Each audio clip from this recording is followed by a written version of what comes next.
Hi, this is Paul. As promised in yesterday's meaning crisis, naturalism's terminal condition, I promised a video that some of you are going to hate and not watch because it's just the way it is. But I want to do it on homeroom.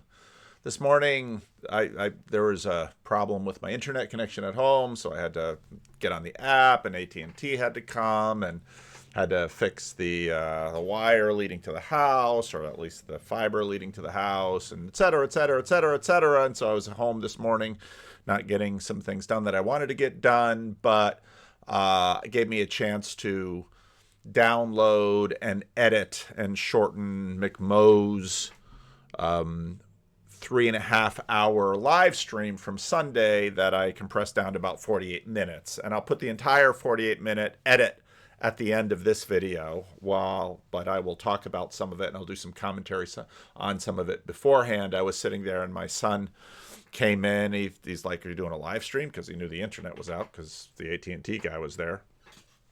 And I said, "No, I take some of these edits of some of the live streams from the smaller channel, and I take little portions of them and I put them to the bigger channel because I think what's happening on these smaller channels is so important." Now, what's its importance? The first video that I know that Jordan Peterson ever watched was this video from December 2017, and this is what my videos looked like back in 2017. Hi, my name is Paul Vanderklay, and I'm the pastor of Livingstone's Christian Reformed Church in Sacramento, California, and I've been making some videos about Jordan Peterson over the last week and a half or so. And sometimes people ask me, well, week and a half, I got right to it, baby. Why I do this? Well, I figured out Jordan Peterson is getting a lot of traction via the spoken word on YouTube. I'm that would be boring and somewhat trying to figure out this medium and how it shapes. And so then, well, why am I doing this? Well, I could sit in my office and talk to myself. That would be boring and somewhat that just sounds crazy. I could sit and record my thoughts in a microphone, but that seemed pointless, so I thought I'd play around with YouTube. And I've gotten a lot of response I've gotten far more response over the last week than I ever would have imagined. And it's been a little disorienting, but exciting. So I sincerely appreciate the feedback that many of you have given me. I'm sorry I can't respond to all the comments. There have just been way too many comments that I can process I have a day job, I'm a pastor, I have a church, I have a family, I have responsibilities. So I'm trying to do these videos to sort myself out and sort out Jordan Peterson and figure out where he fits into the big picture.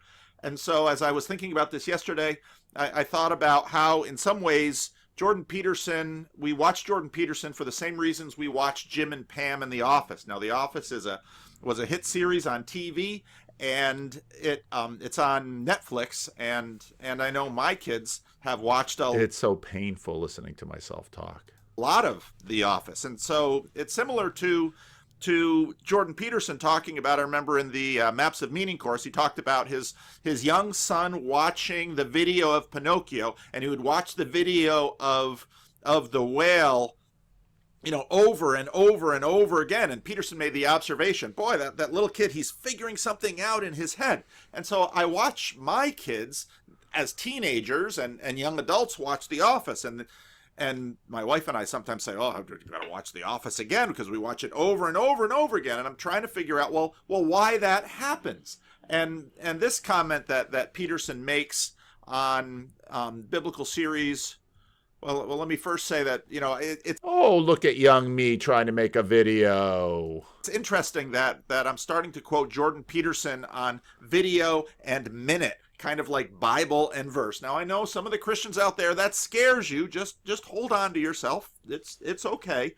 But I'm going to want to think about... One of the things that Jung understood and the psychoanalysts understand, it's one of the most terrifying elements of psychoanalytic thinking, is very tightly allied with religious thinking, which is that you are not the master of your own house.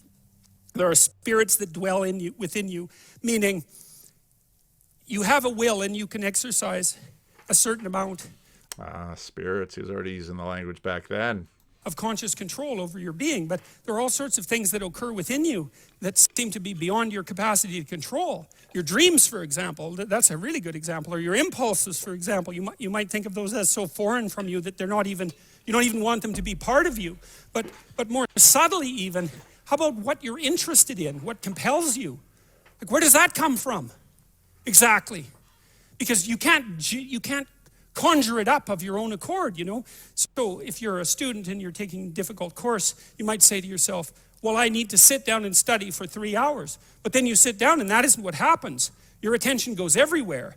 And you might say, well, whose attention is it then if it goes everywhere? Because you say it's your attention. It's like, well, if it's your attention, maybe you would be able to control it, but you can't. And so then you might think, well, Jen, just exactly what the hell is controlling it? And you might say, well, it's random. Well, it better not be random. I can tell you that. That happens to some degree in schizophrenia. There's an element of randomness in that. It's not random.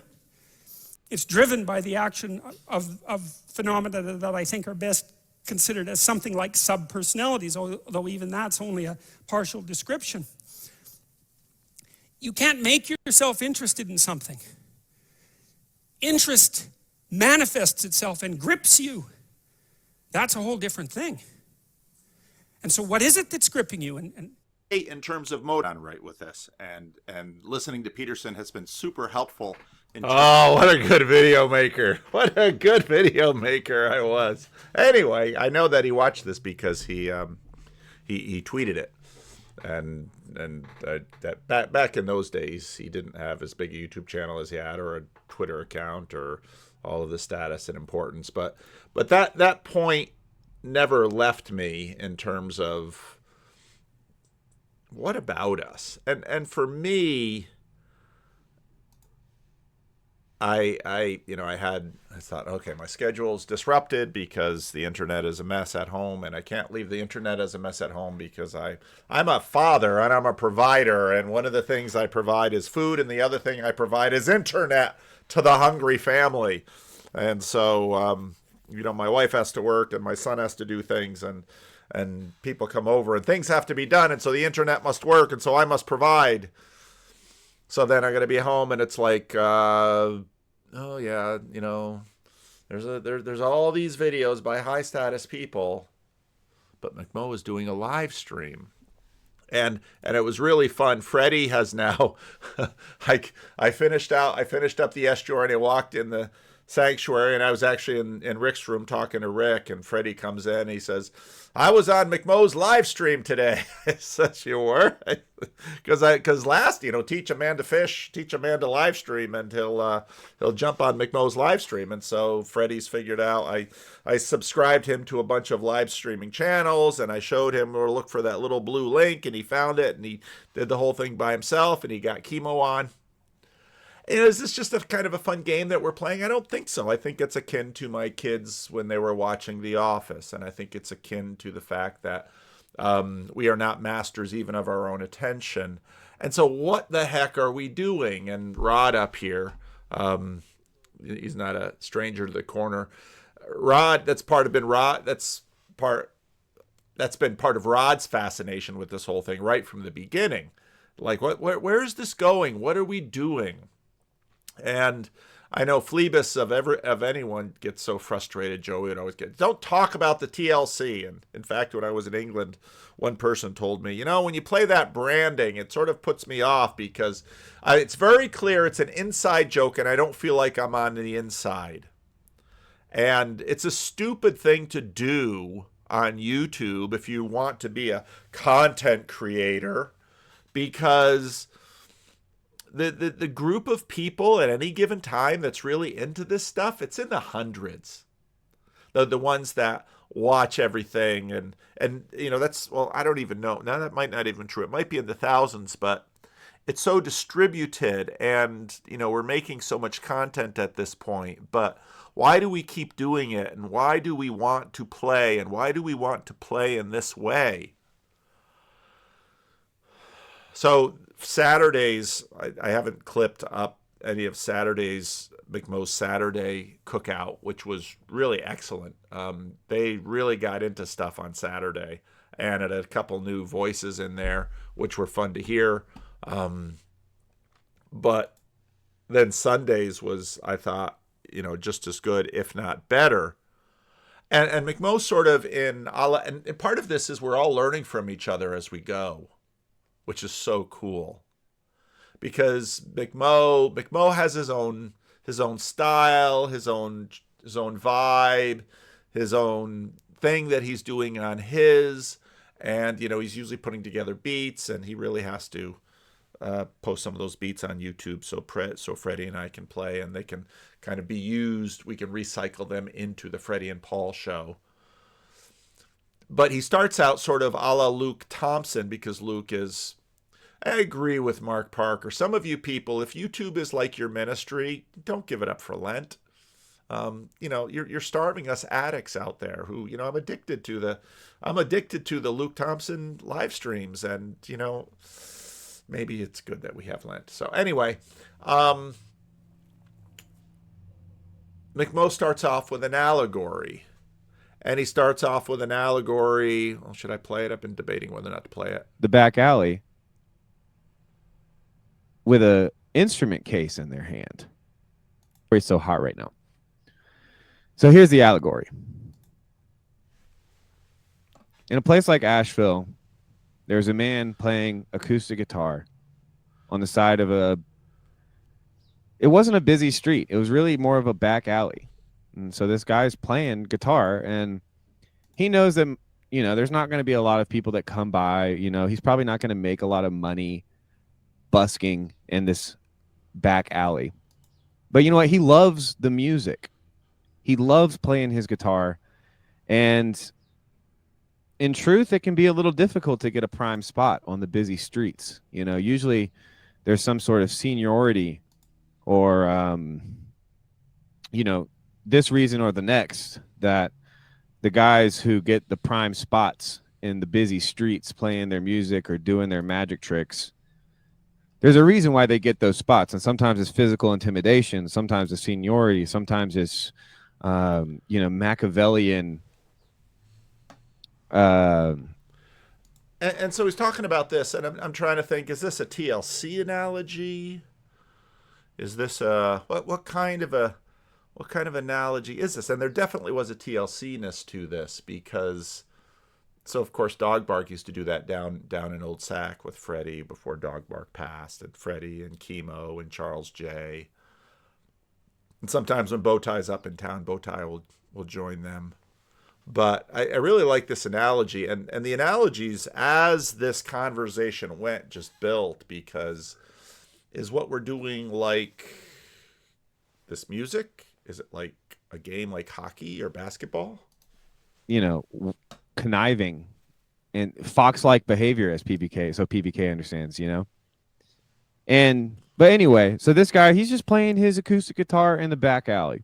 And he probably plays for like a month straight, right? And nobody doesn't get a lot of attention. Every so often, somebody will come by and they'll say, "Oh, wow, there's a guy in the..." It's like the TLCers, like poor Chris Howard every morning has his little live stream, and I've started to watch his live stream. And of course, Jeff P has his reading C.S. Lewis with Robot Lady, and we've got all these people out here on YouTube who are doing their little something, and they've all got their own little niche. And Chris Howard is like, he does some stuff from the AA Big Book, and Jeff Pace is doing C.S. Lewis, and everybody's doing these things, and they're just kind of all in these little alleys. And every now and then, I said to my son, he's kind of confused why I was doing this. I said, I take these things and I put them in, and I put them on my bigger channel so other people can find the smaller channels. Recently I did a Substack that I mentioned before, where I had a list of some of the smaller channels again. And so I want you to find the smaller channels. I want there to be niches. I want there to be back alleys. I want there to be all these tiny little groups. One of the comments on the video that I just released, an afternoon release, on the meaning crisis is naturalism's terminal condition, when Mark from Tbilisi talks about, therapists only work because pastors didn't do their job.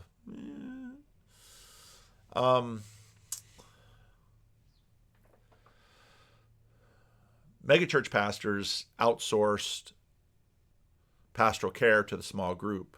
There's an analogy with what's happening with me with this whole thing. There is. But I want to feed these little channels. I want to feed McMo's Chill Stream. I want to feed Grim Grizz. I want to feed Chad the Alcoholics channel, Friday Morning Nameless. I want to feed all of these different channels. And I want them to grow. But I don't want them to grow. Oh, they can grow big. If they explode, that's fine. I'm certainly not going to complain. Because I think actually the flourishing of the small leads to the flourishing of the all. And so we start out with these little musicians at a back street. In the back alley playing an acoustic guitar. Let's go check that out. This sounds pretty cool. And so every so often he'll have somebody that comes down and he'll get a little change, maybe some cigarette money, something like that. But then one day, somebody comes down the back alley with a instrument case in their hand. And as our hero is playing his guitar, somebody comes, he's like, oh, wow, actually, I have a trumpet. Why don't we just play together? And our guy thinks, well, that sounds like a great idea. It's like, it'll at least be like twice as loud now, so maybe some more people will come down this back alley. And so he gets this guy, maybe he plays the trumpet, right? So we got acoustic guitar and a trumpet. So now we've got these two guys, and they're playing their instruments in this back alley. And they're really enjoying playing their instruments in this back alley, right? And they're doing it purely for the love of the game, right? There's no money coming in. They're not getting like crowds applauding. But then one have a little channel on YouTube, and this flotilla is exactly that. One day,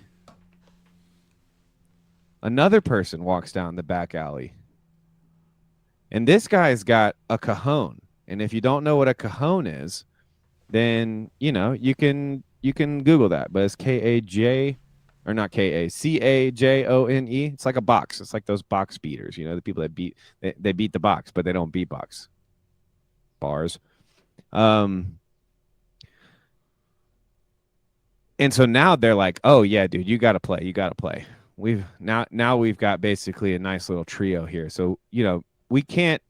None of us have the pull or the will to power or the seniority to play our music on the busy streets.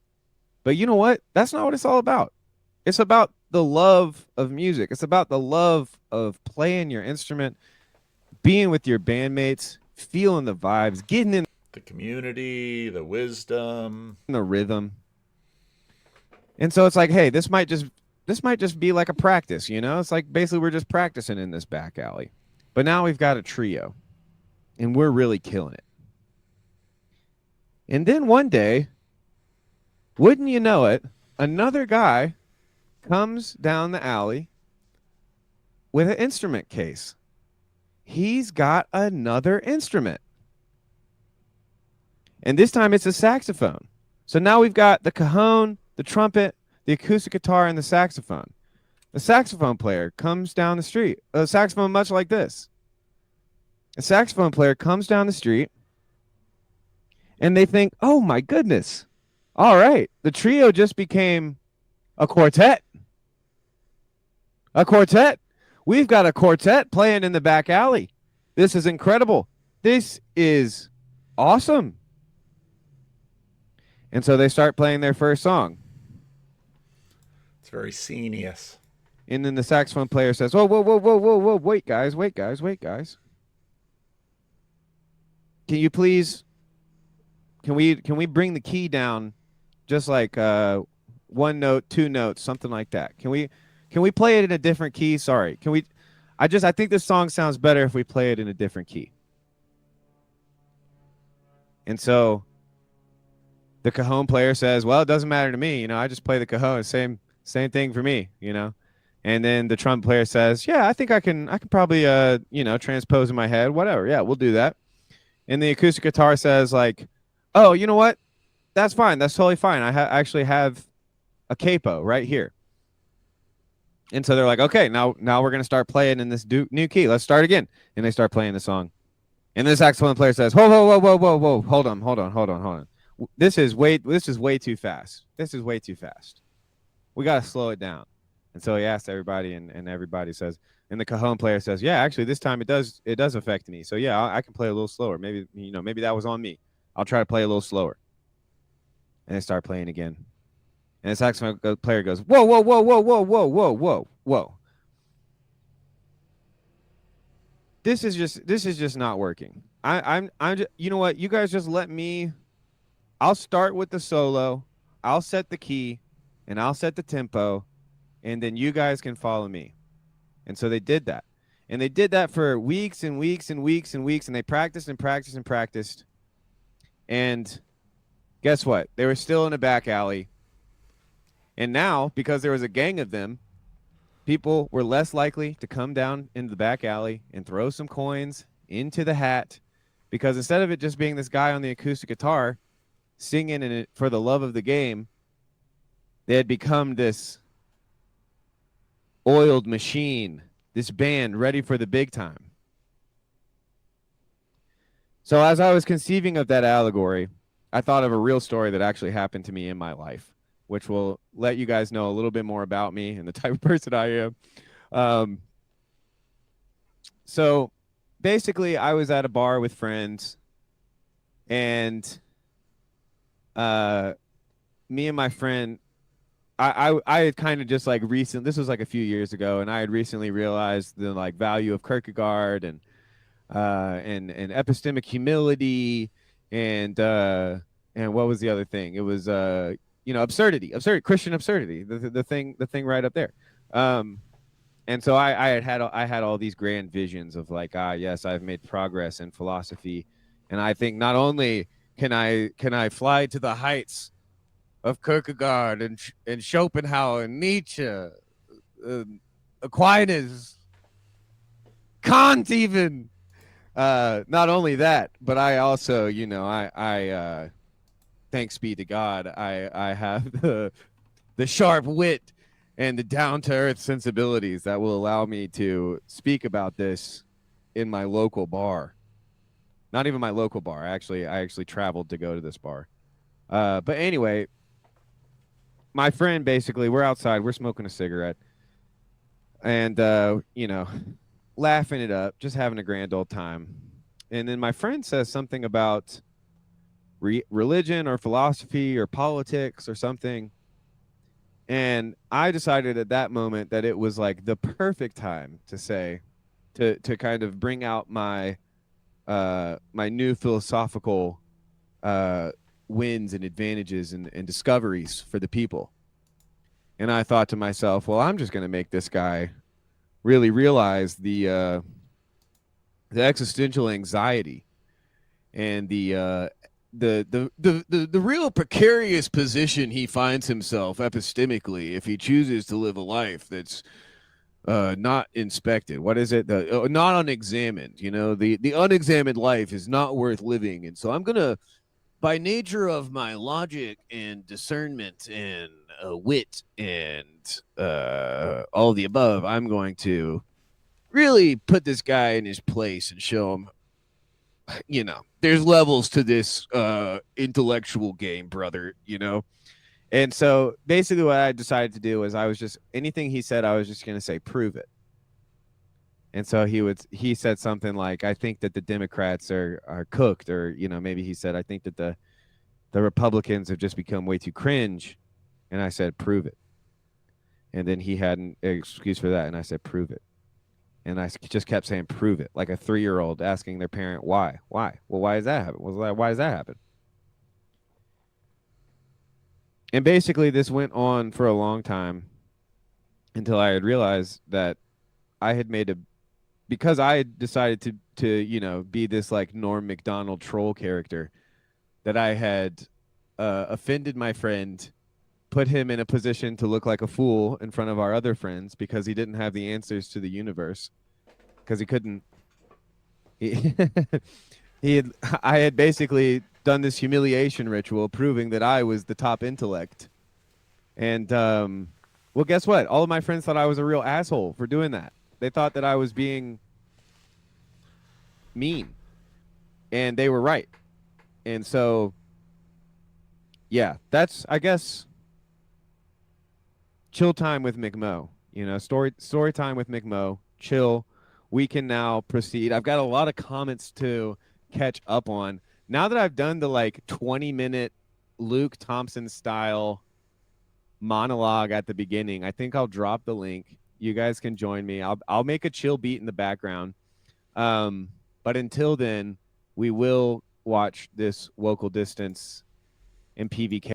Okay, I won't watch that. I participated in it, but I will switch over to that. Then prompts, and I thought it was an interesting allegory. It connects to a bunch of different things, and I think it also shows how so many of our conversations are downstream from exactly what McMo said. That was on YouTube. It was all, you know, trying to best each other intellectually on the internet, and it's just a boring game after a while, because what we really want to do is learn. And so you know, the streams are always full of lots of different things. So bit on your jock analogy. I think we're really good at practicing together. This plays into the kayfabe thing, right? When you're practicing,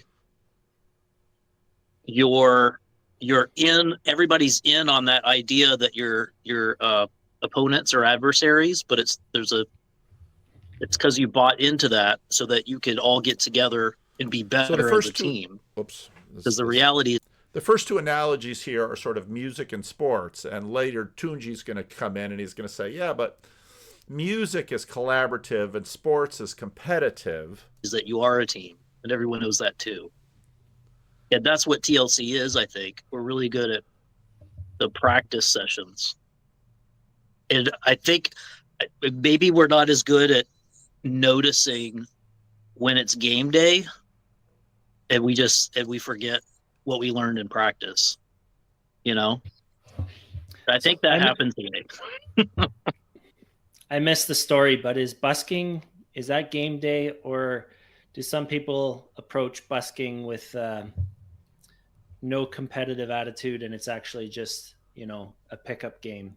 You're having fun with your buddies. I think that's part of, like, when you're just out there by yourself, you'll tend to think of it as for the love of the game. But then once other people get involved, there's social pressures that are like, oh, well, I don't want to be wasting this other person's time. Like, I hope I'm not wasting Phlebas, Tayo, and Matt C's time on. And you know, so maybe before you have 200 or 300 subs, you're just doing it for fun. But then after you get 200 or 300 subs, now you're like, well, maybe if I get to 1,000, I can monetize. And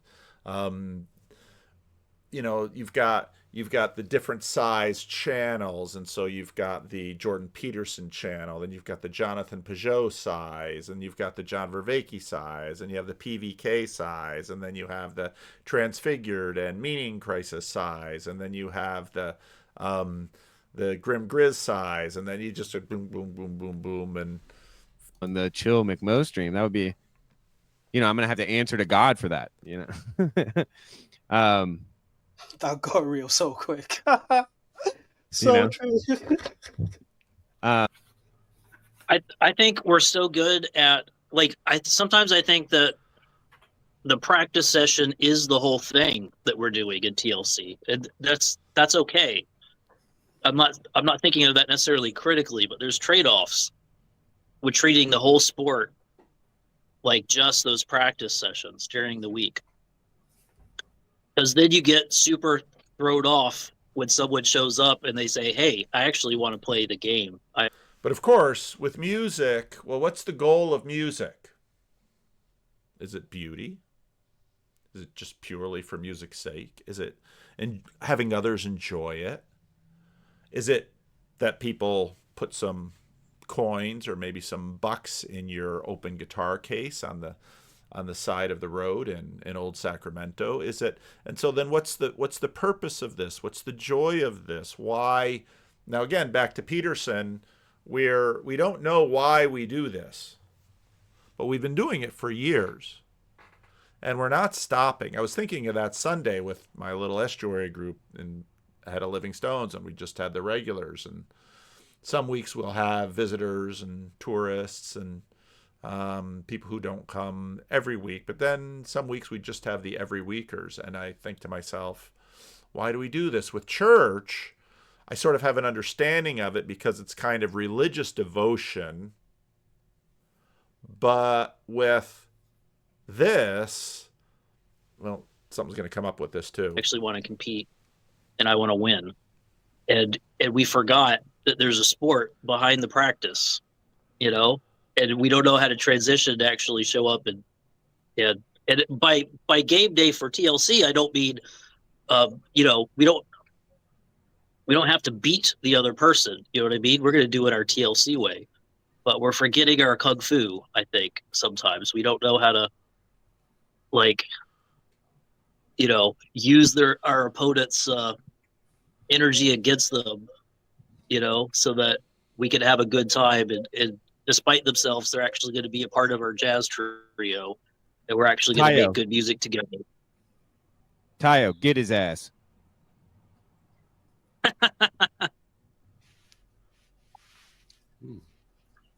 I wasn't listening. I'll jump in here. Like, Go ahead. it's more a question like, what game are we prepping for? Like, I almost feel like we're almost in this stage of like practicing for a game that has yet to reveal itself. Well, some people think they're on here to save souls. Right. Salvation, whether it's political, religious. Like, some people really want to win. They see things are wrong. That was happening on the other stream. And we're not interested. All right. So what stream is he? Well, let's run this a little bit, then I'll go back to the other stream that he's referring to. Interested in that. Yeah, no, that seems like that's not the game we're playing here or the game we're practicing for. Isn't it? Yeah. I mean, I kind of feel like TC's the place that's come to realize that, like, that's a goal. Like, you can't achieve that by aiming directly at it. So we have to come to grips with the fact that, like, I can't save your soul, I can't fix your problems. But if we keep hanging out together, solutions might present themselves. Yeah, I think ultimately none of us can save anyone. That's not what we're doing. But let's fractally. I think the nature of the sports we're playing, which is conversation, means that there's a sense in which I want you to understand me, and for me to understand you, I have to listen to you. I.e., in that sense, you win on that very shallow level, and there's a sense in which that's always going on in the practice that we're doing. I don't want people to understand me, Tayo. I want there's some people in my life that I want to be able to understand, and this is helping with that. Because I'm sheltered. I'm surrounded by people that are just like me, Tayo.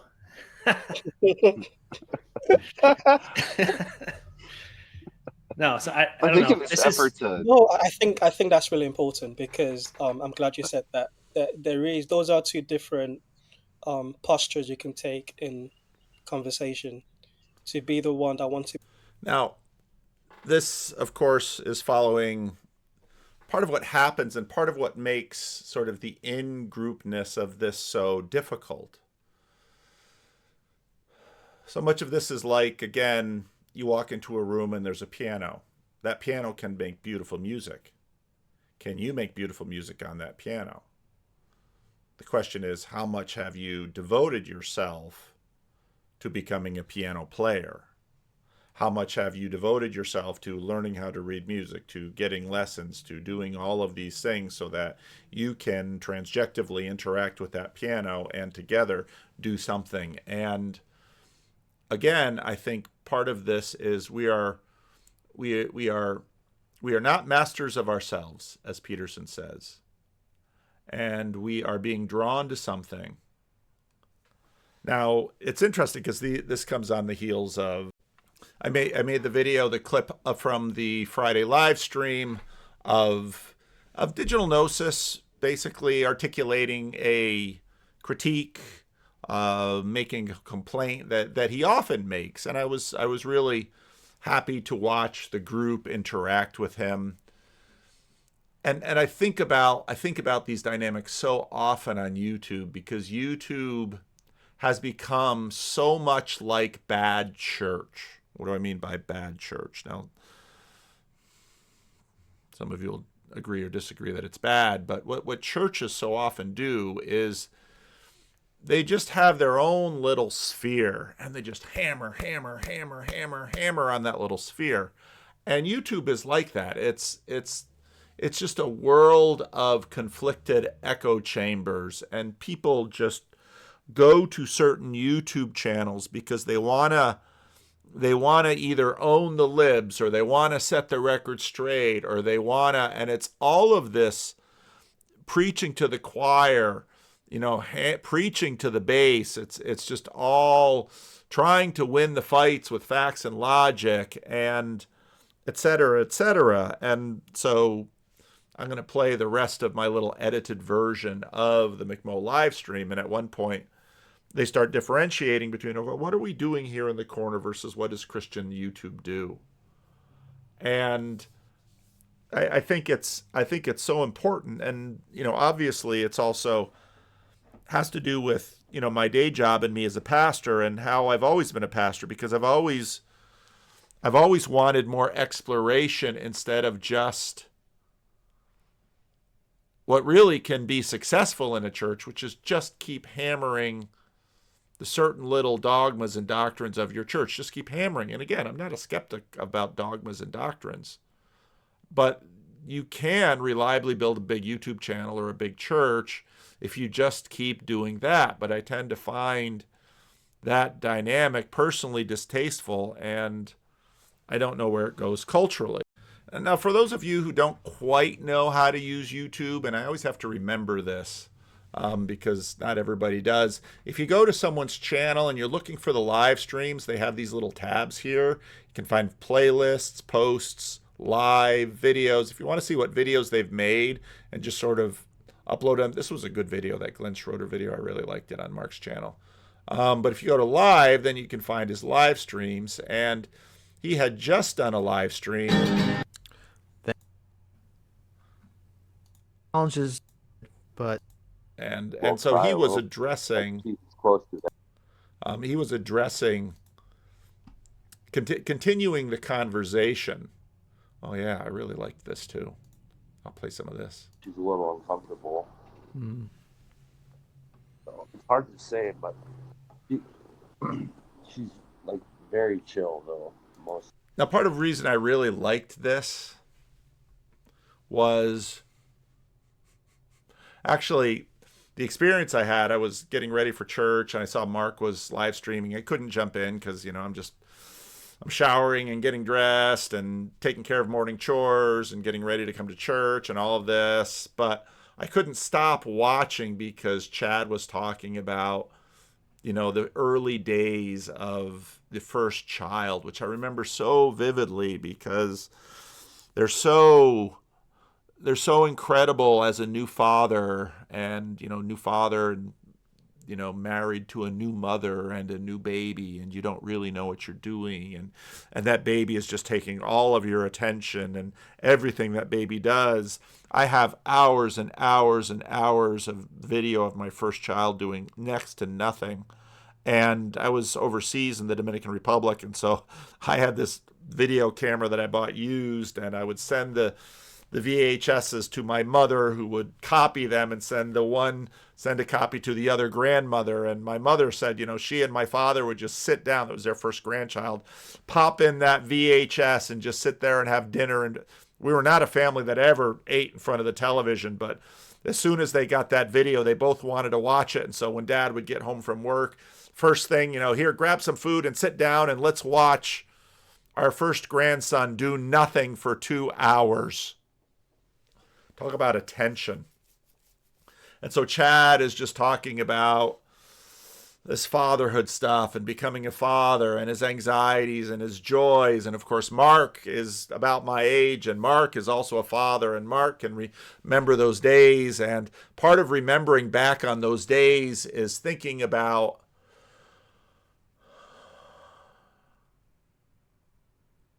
part of growing personally is looking back at yourself with a bit of pain. Because it's like, oh, I wish I could have been a better father. Wish I could have been a better man. And now, new fathers are hearing this and they're thinking about this and they're, am I gonna be a good father? And Mark's just encouraging him, saying, Chad, to the degree that we can know you through this video, you're a good guy, Chad, and you've done so much growth in your life, and you've grown so much just even in the years you've participated in the TLC and done all this talking with us. And, we respect you, Chad, and we think the world of you, and we have confidence in you. Will you be a perfect dad? No, by no means. And, I was just really enjoying this. And then that goes on quite a while. And then the conversation shifted, and the conversation sort of shifted away from what felt so real to me, which was Chad being a dad, to,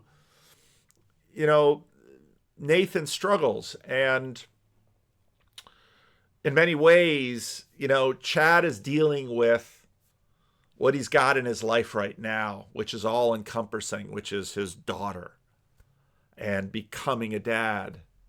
But Nathan's dealing with his life and his struggles. And he's bringing them to the TLC, and Chad's struggles are very physical, and they're right now, and they're right here. They're very real. But Nathan's struggles, they're personal too, but they're more theoretical, and it's sort of easy to kind of dismiss Nathan and swipe him away because, partly because he's sort of contra-narrative for many in the corner, and he's got a history of bad behavior in the corner, and all of these things. But Mark Parker and Tayo, these are some of our pastoral care experts in the corner, and they've got chops, and they know how to listen, and they care, and they love. And while a lot of other people are losing patience with Nathan, others are saying, yeah, they're all a bunch of those people. They've lost patience with you, but I have patience still to give. And that's why we need lots and lots of little channels with 50, 100, 200, 300. But when they live stream, there's only 10 or 15 people watching, and it was good watching McMo's live streams because there were new faces on there, faces that I don't know and faces I haven't met, because I can't know everybody. My Dunbar number has long been passed up. But there needs to be spaces for Nathan. And then I get texts and emails, and they still come, just like in the early days in December of 2017. They still come, and to me, I feel bad because I can't attend to all of them in the way I would like to. I have limited time, I have limited energy, I have limited attention, I have other requirements and responsibilities on my time that create hierarchies and priorities. And so, I've got a family and a church, and I remember thinking early days, 2017, 2018, Job, of course, got in early. And when I got in, I noticed that Peterson had, sort of in the 300,000 sub thing when I found him, or at least when I started playing around with YouTube more.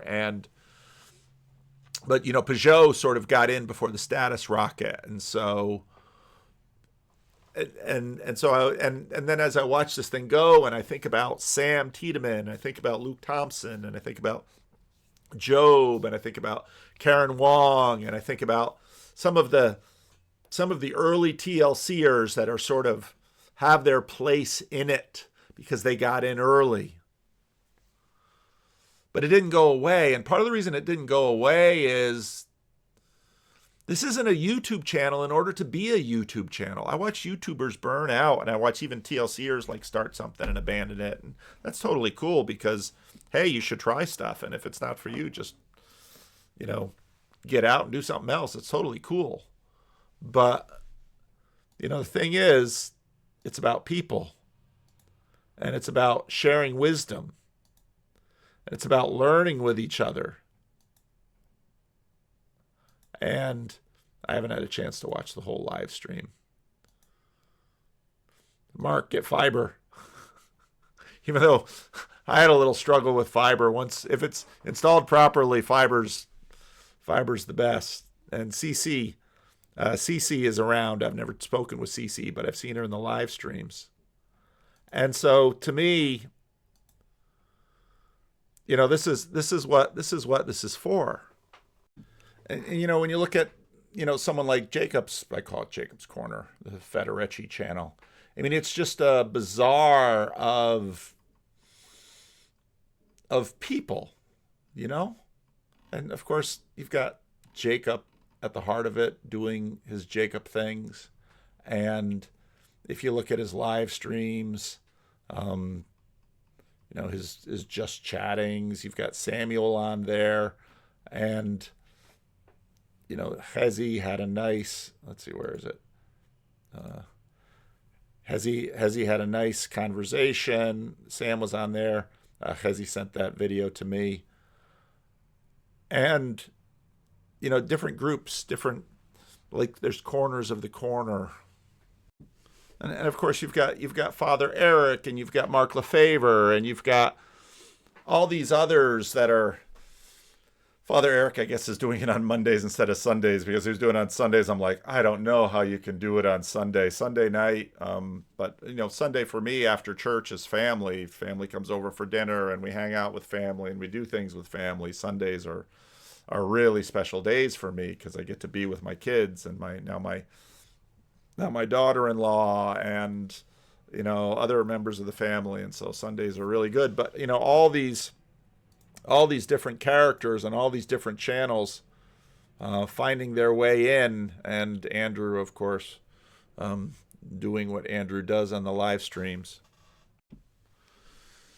So that's going to be it for my commentary on this. And now I'm going to play, it's about 48 minutes of an edited version of McMo's 3.5 hours of live stream. But as they dig into the kayfabe and the value and the meaning, and there's some real nuggets in there. And people are, it helps me understand. I have to respond. I got a letter from a church last week. I got a letter from a church this week.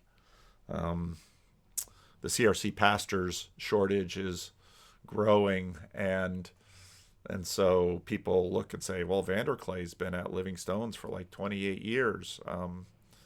Maybe he'd be open to a call. And that's basically a job offer and an invitation to apply for their senior pastor position. And first one, I just gave him a nice little response to. No, second one, I still have to respond to. But, and I wrestle. I'm not leaving Living Stones. But I think about, what am I doing on YouTube? What is this? What is this for? What is this about? Where is it going? Am I really helping? Does anybody really, does this matter? Again, the John Vervaeke, Chris Williamson matter. And then when I watch a live stream like this, I think, yeah. And I'm really happy with how it's gone. And I'm really happy with all the little channels. And I'm really happy with the live streams. Because when I listen to the quality of the conversations, and when I talk to people 3, 4, 5, 6 years later, and they can tell me maybe they're still active, maybe they're not active anymore. And when I look at the loving and the attention and the listening and the pastoring that's going on, it's good. It's good. All right, so I'm gonna put that 48 minutes in, and And I'm gonna have some special branding at the end of it. My sister is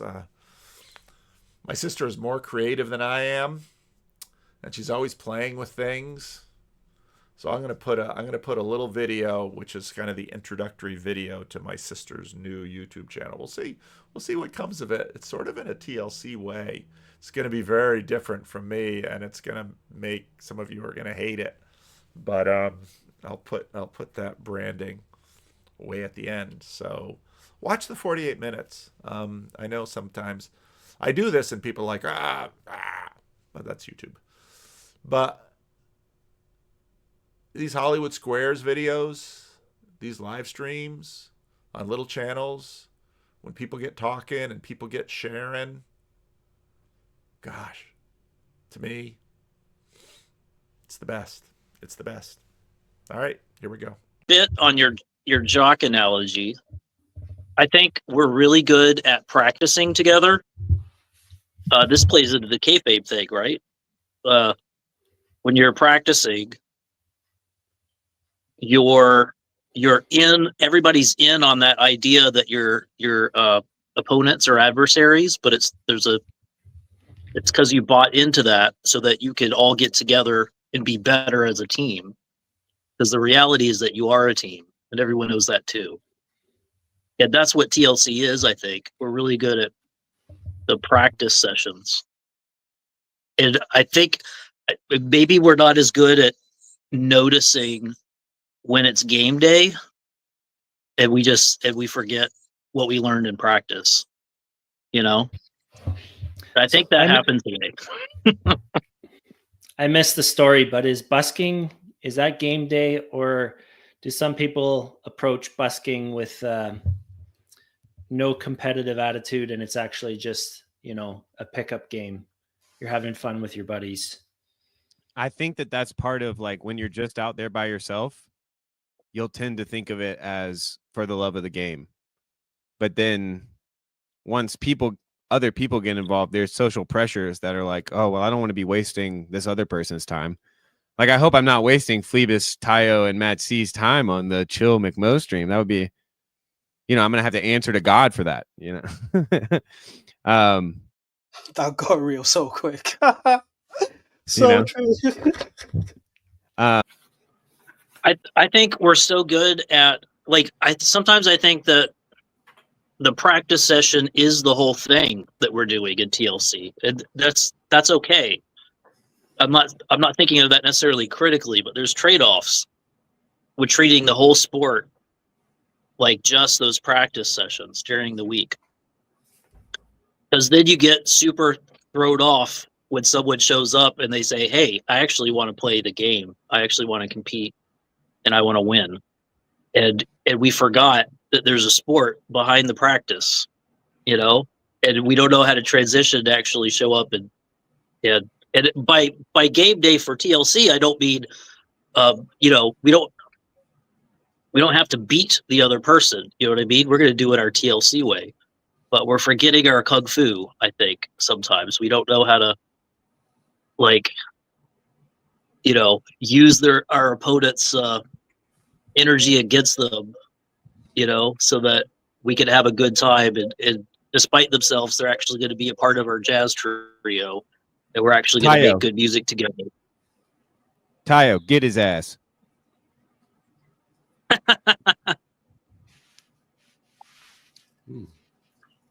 I wasn't listening. I'll jump in here. Like, Go ahead. It's more a question like, what game are we prepping for? Like, I almost feel like we're almost in this stage of like practicing for a game that has yet to reveal itself. Well, some people think they're on here to save souls. Right. Salvation, whether it's political, religious. Like, some people really want to win. They see things are wrong. That was happening on the other stream. And we're not interested in that. Yeah, no, that seems like that's not the game we're playing here or the game we're practicing for. Isn't it? Yeah. I mean, I kind of feel like TC is the place that's come to realize that, like, that's a goal. Like, you can't achieve that by aiming directly at it. So we have to come to grips with the fact that like I can't save your soul, I can't fix your problems. But if we keep hanging out together, solutions might present themselves. Yeah, I think ultimately none of us can save anyone. That's not what we're doing. But let's fractally. I think the nature of the sport we're playing, which is conversation, means that there's a sense in which I want you to understand me, and for me to understand you, I have to listen um to you. I.e., in that sense, you win on that very shallow level, and there's a sense in which that's always going on in the Hmm. practice that we're doing. I don't want people to understand me, Tayo. I want to there's some people in my life that I want to be able to understand, and this is helping with that. Because I'm sheltered. I'm surrounded by people that are just like me, Tayo.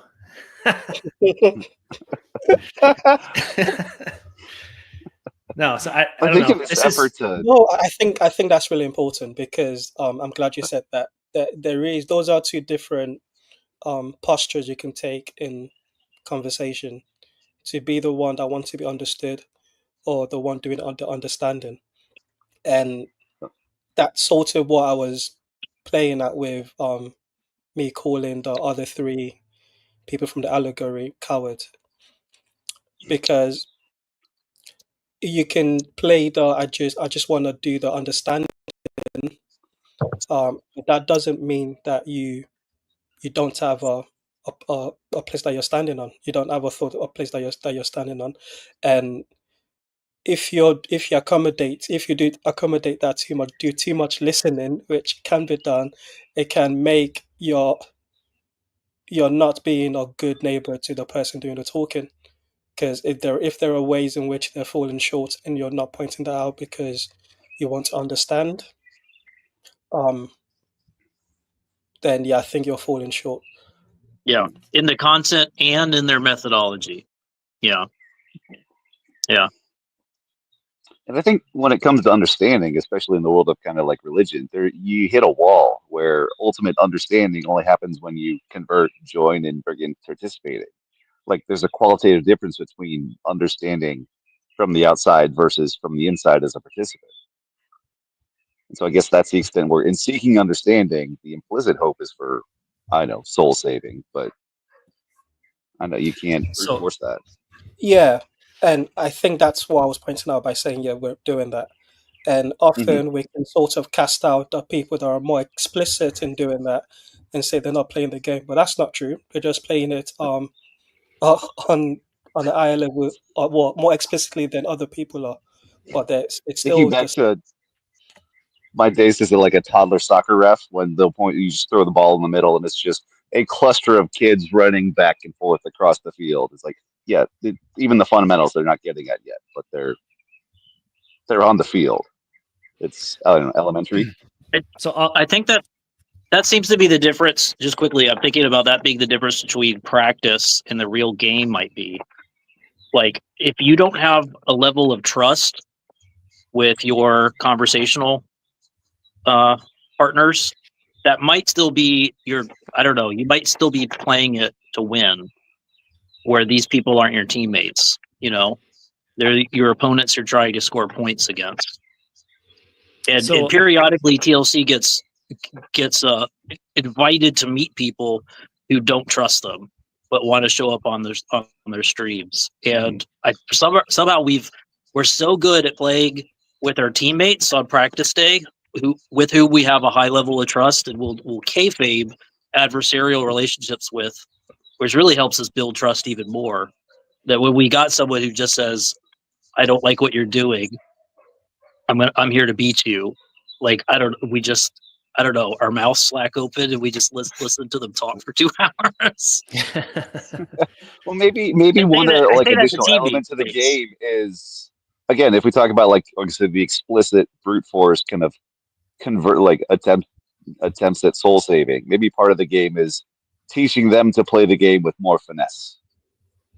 like teaching them there's other levels to this that Yeah. technically speaking are more effective, but you can't And that involves chase trust, effectiveness as a goal. Right. bilateral So- trust. Yeah. So I guess I don't know, if you're levels above someone in a game, sometimes you just need to kind of like lay them into the ground in order to show them who's boss. Yeah. I guess this is where I'm more with Mark Parker, who on the previous stream talked about people are very married to their presuppositions, and in this context, I guess people are very married. I don't know if it's easy to change the mode someone's wired in, because Can a lot I of personality based as well as can I give an example, Tayo? So I told Tayo about this a while ago, but I have a younger brother who joined Hare Krishna like 15 or 20 years ago. 15 for sure. And so we all grew up Christian Reformed, which is like a bit of a closed community. And I have there's 6 kids in my family. Like I have 5 siblings. And when he joined, and nobody knows how to talk to him.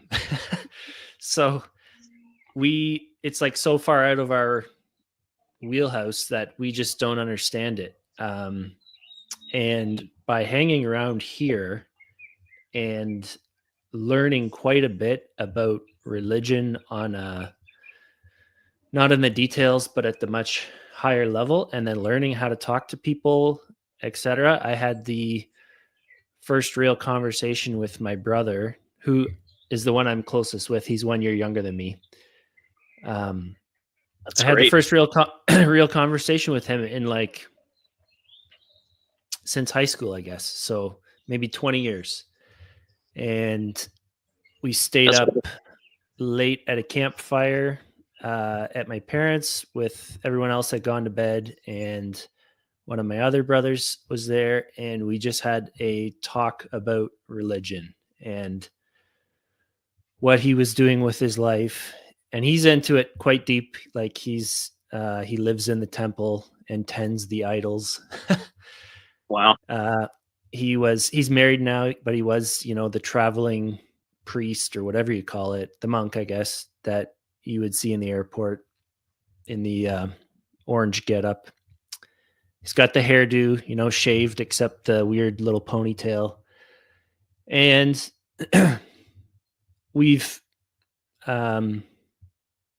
like it really confused the family. But anyways, we're at a place of acceptance now, but still nobody could talk to him. So hanging around here and learning the posture, but also some of the information too. Like I still don't know a lot about Hare Krishna, but I can more intelligently talk about religion. And that's because of this place. So that's kind of a practical of what you guys are talking about. excellently done. And using stories is basically the joker of it. Sort of basically testimonies is what it comes down to. Yeah, no, the thing that I find most productive is the question, like you've got a brother who changed their mind dramatically. And that's like asking someone, how did you go from one major phase to another is super interesting. I think it was drugs, but I don't know. Oh, okay. That'll do it. It's been known to you. Yeah, If they're not against us, they're for us. If they're not against us, they're for us. The Well, drugs? that's the other part of my posture is I don't have the answers to that question yet. I see him like hopefully once a year. So I'm more patient. To go back to the allegory, which I think again was a brilliant one. I'll keep referencing it, but I know most people probably didn't listen to the beginning. McMo, do you want to give a quick rundown again for the people that are just joining? I'd rather not. And I'm not going to either. Matsy, you're a storyteller. Are you able to? With the jock allegory or with the jazz allegory? With the jazz allegory. Yeah, the idea simply being that Okay, the love of the game thing, I didn't understand too much. But the idea that, like, if you show up and you show up with an instrument and you want to play in a group, there's going to be listening and speaking involved in that. And the bigger, if it's a duo, it's going to be, you know, arguably half is going to be listening. If it's a trio, you're going to have to spend 2/3 of your time listening. That was what maybe that was just a small sliver of what Big Bo was handing out, and I just kind of ran with that. But I think there's value in that. Yeah, that the part or a few parts of it were salient to me. One is the different arena of being on the side of the corner versus having the prime real estate for where you can get the most attention. And the corner where there's less attention is where sort of where practice is taking place. And then the story goes to the numbers of people in the corner increases from 1 to 4. And one of the new addition people that join the corner is more seems to be not of practice but of game day. And it would be easy to just say, no, do you know what, you might as well just go to you don't belong in this arena where it's just for practicing, and you should go to the prime real estate where you can have your game day and be as perfect as you want the rest of us to be. We're just here to practice. But then you lose, both sides lose if that's how the story ends. But that's not what happened. Well, the story didn't end. It's an allegory. But the tension of having an arena and then someone that isn't seemingly playing by the rules of the arena, I think the easy solution is to kick them out of the arena. But I think the more useful thing is what Phlebas was referenced, which is why I brought that up. Which is, okay, how do I maintain this relationship? There seems to be, I don't understand what mode you're working with. It's very different to mine, but I'm not going to give up on the relationship, even though you seem to belong to a different arena to me. That's tricky because you do have to bring them in to playing by a different rule structure just to explore that with them.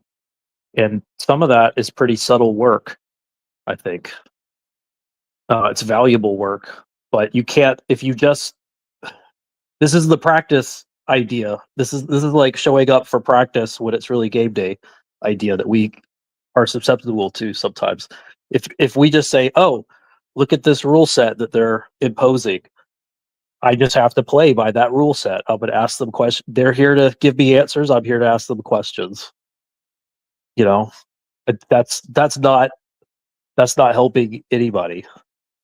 I think that speaks to your point, Tayo. You're actually not helping them be a better player by just accepting those rules just because they're being assertive about them.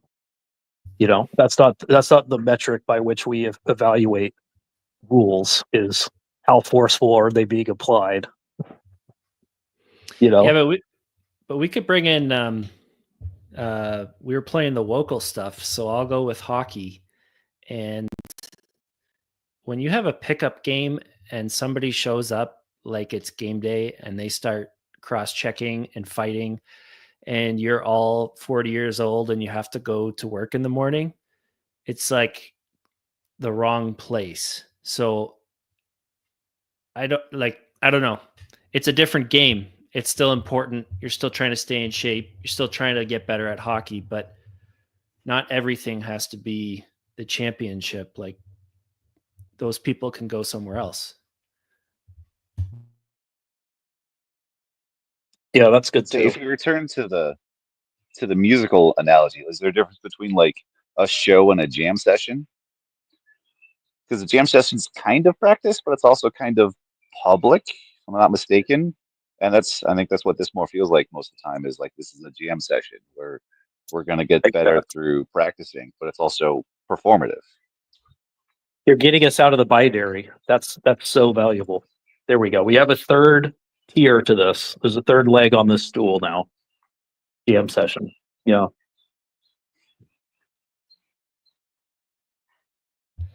I'm annoyed at the kayfabe stuff. I sent Matt some messages. He probably Speak didn't on listen it, to brother. them. Speak on it. Air it out. I Air it haven't out. Just listened keep it yet. chill, but Please. air it out. Well, Matt was on stream the other day. I would like to hear everyone's definition of the kayfabe, because a lot of Matt was focusing on like the heel and basically the good guys and the bad guys, and how you produce a narrative. But that's like not interesting at all. The interesting part about the kayfabe is how you take, in wrestling, you take a fake event and you weave in a bunch of real elements to make people, basically to confuse people and to buy into the fake event more. So in the original video, the guy sits on the stage, right? So they've gone through their whole song and dance. The good guy, the bad guy, the third guy comes in, but then he steals the mic and he breaks the fourth wall. So breaking the fourth wall is like a little bit of realness sprinkled in with the fake, but it's still fake. You know, there's a mic and there's a camera. And then the dude starts sprinkling in real stuff, right? Well, these people are messing with the business and these people are going to take over and I'm being shut out. And that's all true. And as he sprinkles in real things, and then his mic gets cut off, which is obviously fake. And the point of the kayfabe video was that you go deep enough on the layers and people can't tell what's going on anymore. And so when people say politics is kayfabe, I get a little annoyed, because with wrestling, the bottom of all those layers is fake. So even if somebody has like a real relationship, if two wrestlers get married, you're always questioning it. You're always like, oh, that's kind of fake. Even if they have a kid, it's like a kayfabe kid. It's sort of fake. And This is good. yeah, This is really good. You can always go, the bottom layer is always fake. And then we apply it to politics. We say, oh, politics is kayfabe. But politics is the real arena. The bottom layer, no matter how much narrative or spin or whatever they try to add into politics, or staged events like Trump and Zelensky, the bottom of real life is real. Unless you're a conspiracy theorist, in which case everything that happens, you go to the wrestling move and you say, oh, that's fake. And it's dangerous to do that, because you'll see conspiracy theorists, even with something like a natural event, a hurricane becomes, if they're in that wrestling frame of mind, a hurricane strikes and they're like, oh, that's the CIA or something ridiculous like that, right? But we can't just say, oh, politics is kayfabe just because they're trying to promote a narrative. It's almost like an inverted kayfabe. They're adding fake things onto the real, instead of like wrestling where they add real things onto the fake. And then the other thing I just wanted to say is it's really dangerous, right? So when you start mixing stuff together, it's not only the audience that gets confused, it's also the characters. So Hulk Hogan starts, instead of just at the wrestling event, he starts adding fake things to his real life. So he actually has to go to the grocery store, real, but he goes in character, right? Fake. So he's now doing, I would call it an inverted kayfabe. And where the audience is confused about the wrestling world and they can't tell what's real, what's fake, the bottom is fake, Hulk Hogan becomes confused about his real life. And whoever he was, his name before, that person is gone. Like, he has kayfabed himself out of existence. And so we have to, so Trump has kind of done that to himself. He's playing a character. Now it's different with Trump. I think he truly is the character. He's trying to entertain, to sell a narrative. But anyways, I just want to push back a little bit on, because I think there's two different kayfabes going on, the politics and the wrestling. And as my last point, I'll say, don't kayfabe yourself out of existence, McMo. If you play McMosive too much, you're going to forget who Matt is, and you'll meet everyone at Midwestuary, and they'll treat you like McMo instead of Matt, and then you'll Hulk Hogan yourself out of existence. There's my rant. goodness. That was great. From the rafters. From the Raptors. What do we do with that? That was really good. That was a really good Well, putback.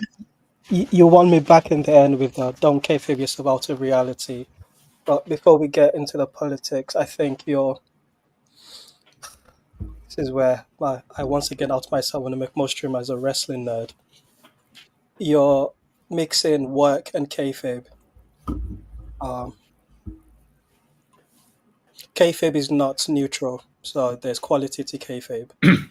And what that quality of kayfabe is based on is... Okay, let me start with this. Kayfabe basically defines the relationship between the wrestlers and the fans, the performers and the audience. And what makes the performers believable to the audience is how well they buy into the story that the performer is telling. And there's a way in which you can do it and the audience don't buy into it. The kayfabe is still there, it's just the work is bad. You're still attempting kayfabe, but the work is bad. So you can do kayfabe effectively, and doing it effectively is mixing reality, not reality as in what's going on in your real life, but reality as in the morality between good and evil, how that plays out. That's the anchor that makes kayfabe real to the audience, makes it believable to the audience. So in terms of how that affects politics, it's just everyone's noticing it. So it's bad. It's a bad work. That's what's happening. It's not that we're saying it's not real. We're saying, this is not this you're exposing the business is the wrestling term for it. You're doing a bad work. Sorry. Yeah, so I don't think it bottoms out into not real. I think it bottoms out into, are you telling a good story, a believable story or not? This thing working or no? Yeah, we got you. Oh, sweet. I'm glad you guys didn't kayfabe me out of believing that it didn't work. Well, we've even got pro wrestling language for what this is talking about. There's a way that pro wrestling integrates that phenomenon. You can work yourself into a shoot, right? Where you actually, the shoot is when it becomes real, or you think it's real. So you can kayfabe yourself into embodying it, where the work is obliterated and everything. The work does become reality, and that's what it's a shoot. My understanding. Yeah, It's like Marilyn Manson or something. Basically, he kind of forgets that he's Brian Warner over the years. Well, Yeah. the other point I want to make is this is all connected to pro felicity, right? just thinking Absolutely. that's Once what you're you're feeling at. once we're all on display here, we are little slivers of profiles, and then they keep feeding, right? So instead of, I don't even know what's real anymore, but you get people who play up to their profiles. So maybe Matt C really does love tiki bars, but then he plays it up on Twitter and makes it part of his character. And maybe it feeds back into real life and he starts attending them more. He's got and it changes who Matt is. Hasn't he And- got an entire? You wrote a recipe book for. Yeah, I think Matt might be fully integrated. I might be wrong on that's that. a shoot. That's a shoot, it's not a work. I'm carving tiki bugs right now as we talk. Yeah, but people. No, I think you end I up playing the character, right? So McMo drops his Ko-Fi links more than natural. Matt C's kayfabe is kumbaya. Yeah, and what's tiki? Tiki is cultural appropriation. That's my kayfabe. My kayfabe in every element, like you got to show up with what your angle is. What's your prop? You know, what's your makeup going to look like? What's your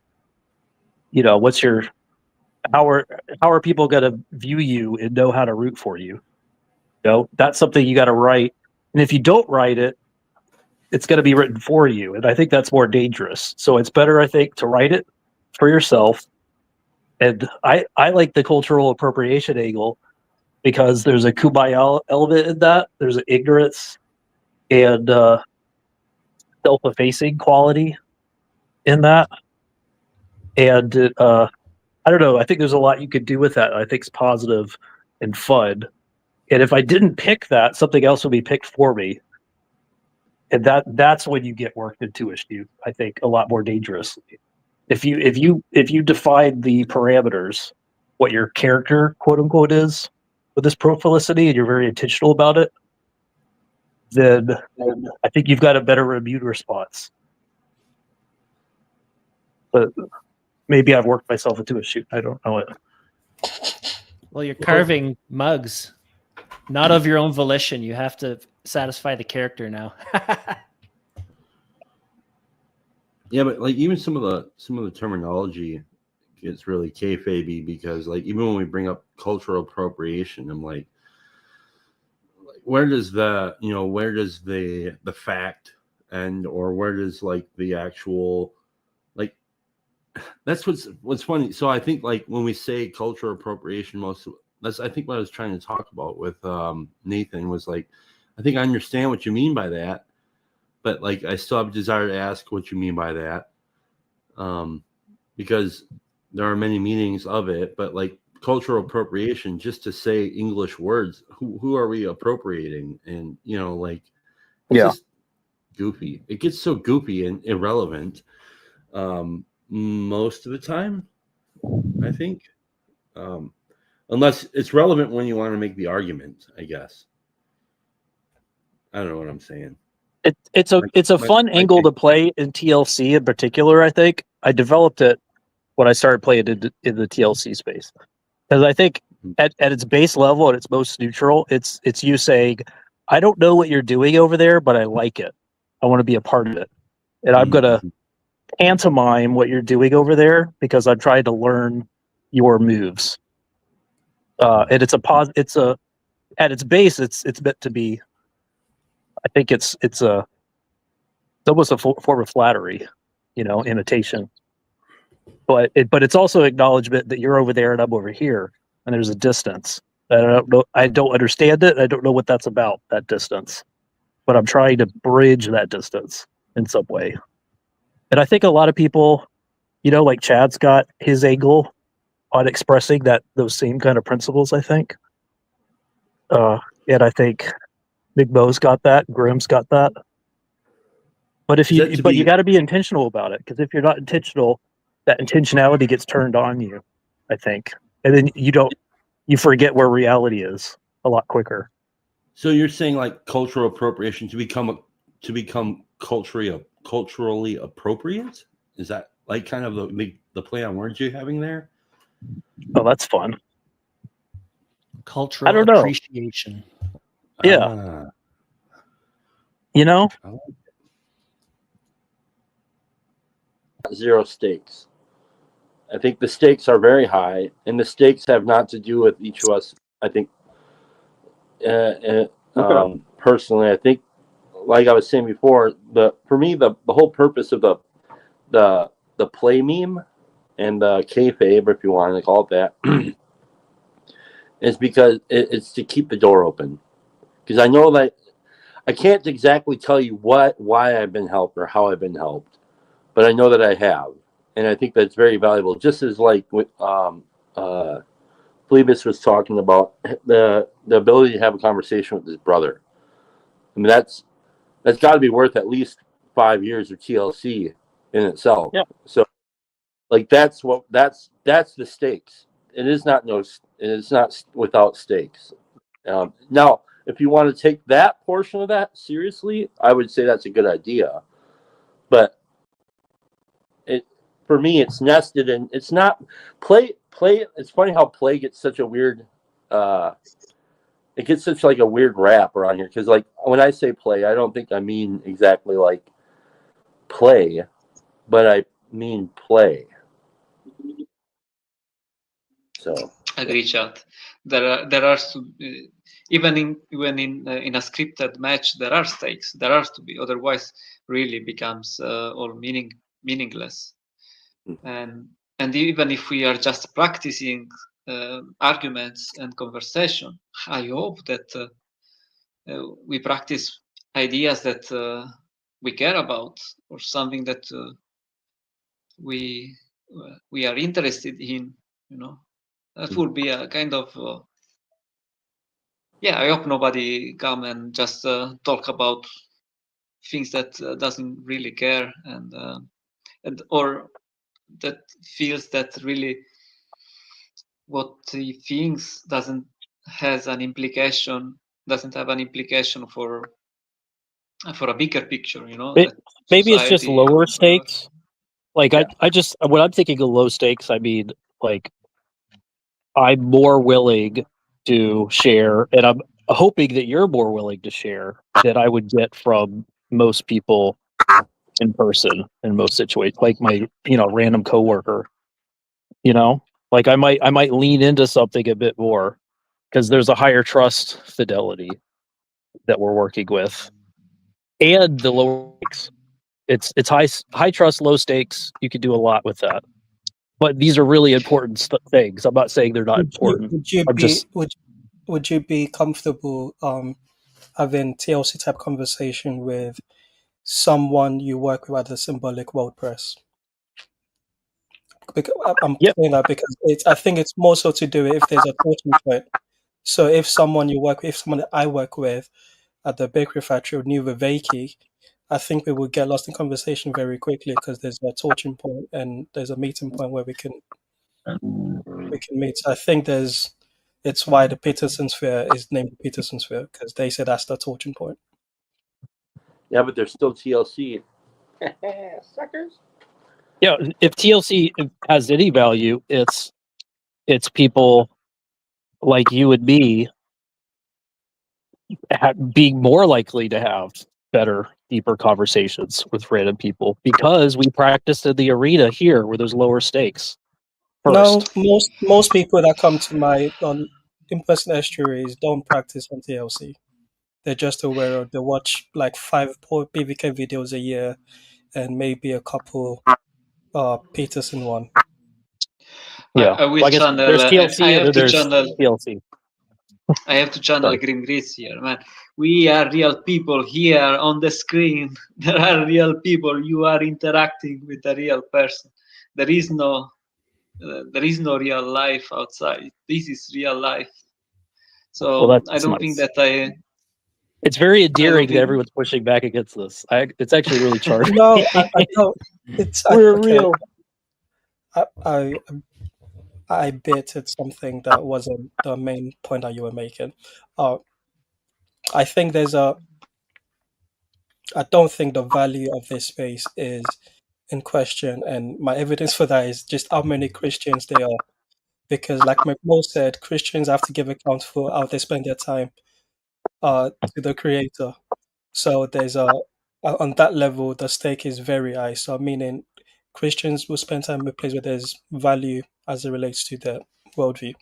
So I think that part is implicit, but true, because of the Christian worldview that we all share on the screen at the moment. Apart from that, I think there's, like Tunji said, even on the chill stream today, we've been speaking about some very important things. People that's to different people. Phlebas did some what's the distributed cognition as it relates to kayfabe when we're playing. Okay, what do you see and what do I see? That part in and of itself is valuable. So I don't think the value of what we're doing here is in question.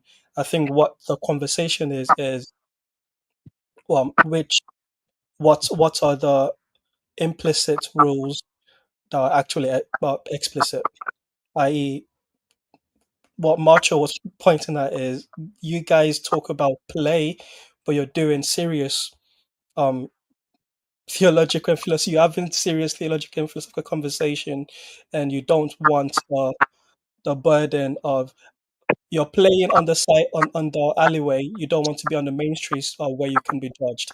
That's sort of the accusation from Macho is are you're playing music, they're playing music on the main street, so you're doing the same thing, just because you've carved off this little space for yourself where it can be, people's feelings can't get hurt, doesn't Because mean it's that. low stakes, bro. It's low stakes.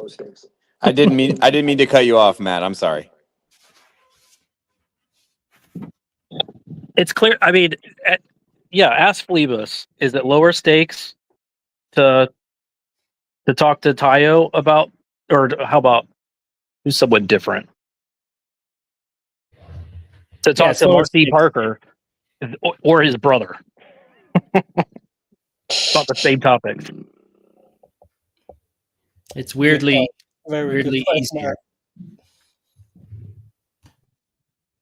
Whiplash. Was Whiplash the movie? Yeah, that was one great sport movie, not a music one. Because if we take the metaphor of playing together, improvising or otherwise, and if we assume that maybe we are practicing, owning our skill together, it's not the same thing as practicing a sport or a game, because there is no winning in music. It's not a competition. You're not defeating the other team when you play your solo faster. So if we apply the metaphor of practicing on these two things, are going to fit differently. I don't know. I think that's why Hi, Neil. the third leg of the stool was jam sesh, meaning Yeah, it's that was. I think that's where you wanted to come in. Go for it. Yeah, that's what I was thinking about, because I remember fondly many good jam session that I was doing when first I started playing jazz. It was very exciting, and there was a place where there were, open session, and you can jump on the instrument on the stage and play. And there were very experienced player, and then many like me just kind of trying out, And what was on a stage was with the place was with people paying the ticket, buying drinks. So they were not going there to see simply people practicing, so you go on the stage, you play a song that possibly maybe you have studied before, and you agree, okay, that song I know well, let's play this one. So there is still a part where you are training, you are getting the best training possible while you are on the stage, but you're not doing the exercise like when you are at your own in your own room, alone with your instrument, doing the scales and the other boring things. So it's not really, it's you are performing, and you are very aware that you are performing there, but you're getting better at it, because more you do it, more actually you get the skill, the actual skill that you cannot get just playing alone in your room. It's you'll never get there otherwise. You see something? There's something really interesting there. Yeah, there's something really neat about we're acknowledging the performance, but we're not falling into the paradigm is this real or fake because it's a performance. It could be a performance and real, That's really interesting. That should be clarifying, I think, with what we're doing with all these kind of mediated conversations. There's several layers of technology, formatting, and the implicit expectations against the official expectations about what we're even doing in these corners. There's a performance, but it's very real. Yeah, depend on the purpose. The purpose of an aesthetic performance is to make something beautiful. If we having the purpose of an intellectual conversation is to get to something true. If we miss out on that purpose part, then we are not simply faking. We are missing the mark completely on what we are doing. Yeah. What But if we're trying to do something beautiful and true. But that's where it gets tricky. And Marshall's right, but we can't sleep on either of those. We have to do them both together.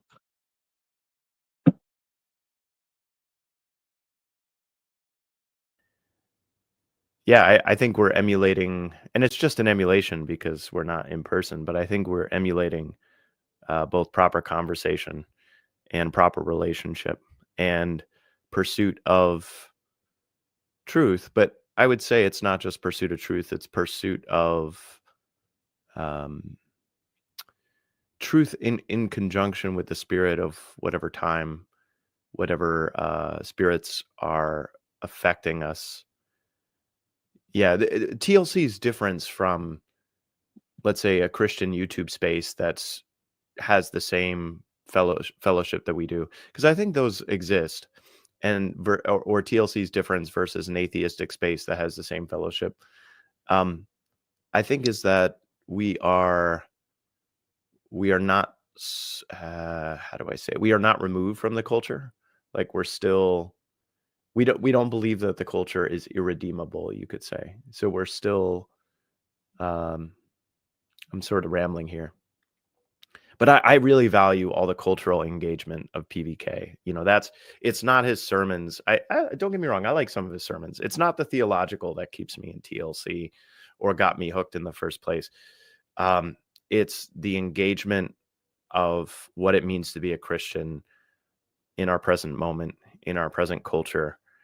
And it's my rejection of stuff like the Benedict option and my rejection of, okay, we shouldn't use technology at all. And now I could be wrong about that. The Amish could be right, but I don't know. I'm not willing to give it up. I'm not willing to give up the technology. So it's an attempt to thread the needle.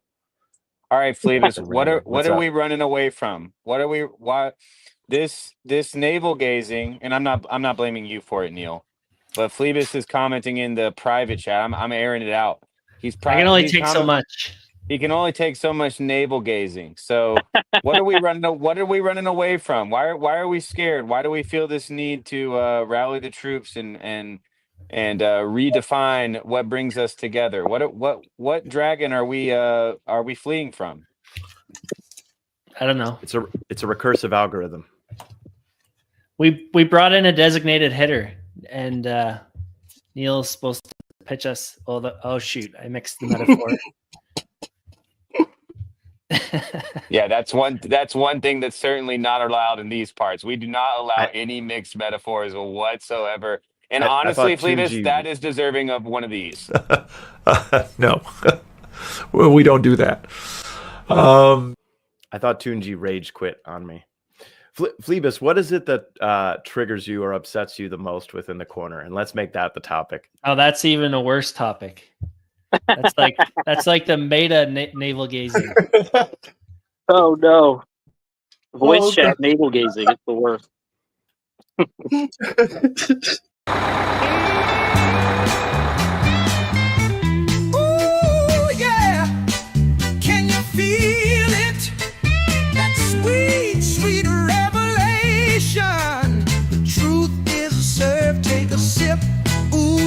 It's a holy sensation. Sip the Kool-Aid, baby. Pass the cup, don't say maybe.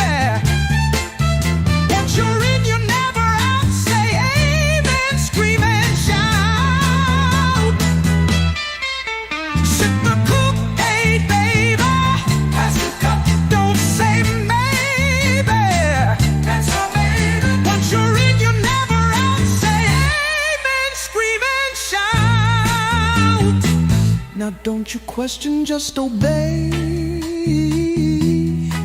Groove with us and fade away.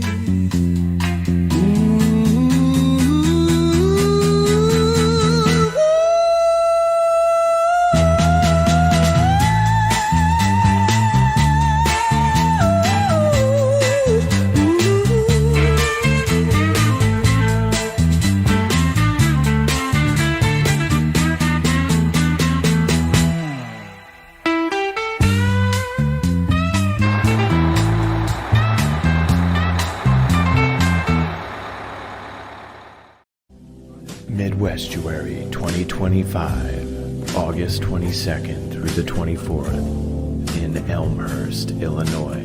A weekend you won't want to miss with special guests Cale Zeldin, Paul Vanderclay, Rod Dreer, Elizabeth Oldfield, John Vervaeke, and Jonathan Peugeot. Midwestuary 2025, the Fellowship of the Spirit. Stay tuned for more details. Visit us at midwestuary.com for ongoing updates.